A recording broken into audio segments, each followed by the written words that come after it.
ఓం శ్రీ గురుభ్యో నమః. ఓం శ్రీ సరస్వత్యై నమః.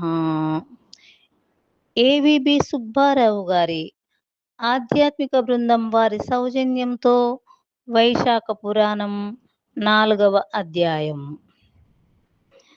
వైశాఖ ధర్మ ప్రశంస. నారద మహర్షిని అంబరీష మహారాజు మహర్షి వైశాఖ మాసమున చేయవలసిన చేయదగని ధర్మములను దయయుంచి వివరింపుమని కోరెను.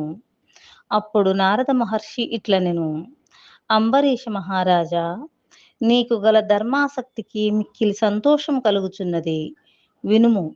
నూనెతో తలనంటుకొని చేయు అభ్యంగ స్నానము, పగటి నిద్ర, కంచు పాత్రలో భుజించుట, కంచు పాత్ర కాక మరి ఒక పాత్రలో భుజింపవలనని నారదుని ఉద్దేశము కాదు.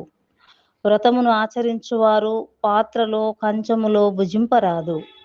అరటి ఆకు, విస్తారాకు, తామరాకు మున్నగు ఆకుల యందు భుజింపవలనని నారదుని అభిప్రాయము. ధనవంతులు బంగారు వెండి పాత్రలలోను, సామాన్యులు కంచు పాత్రలలోను ప్రాతకాలమున వెనకటి దినములలో భుజించెడివారు. మంచముపై పరుండుట, గృహ స్నానము, నిషిద్ధములైన ఆహారములను, ఉల్లి మొదలైన వానిని భుజింపకుండుట అను 8 వైశాఖ మాస వ్రతము చేయువారు మానవలెను. 2 మార్లు భుజింపరాదు. పగలు మాని రాత్రి యందు భుజింపరాదు. అనగా పగటి యందు భుజించి రాత్రి భోజనమును మానవలెను. వైశాఖ మాస వ్రతమును పాటించువాడు తామరాకున భుజించిన పాప విముక్తుడై వైకుంఠమును చేరును. వైశాఖ మాస వ్రతము పాటించువారు ఎండలో నడిచి అలసిన వారి పాదములను కడిగి ఆ జలమును భక్తి శ్రద్ధలతో తలపై జల్లుకొనవలెను. ఇది ఉత్తమమైన వ్రతము. మార్గాయాసమునందిన ఉత్తమ బ్రాహ్మణుని ఆదరించి ఉత్తమ మాసమున కూర్చుండబెట్టి వానిని శ్రీ మహావిష్ణువుగా భావించి వాని పాదములను నీటిచే కడిగి ఆ పవిత్ర జలమును తలపై జల్లుకొనిన వాని పాపములన్నీయు పటాపంచలై నశించును.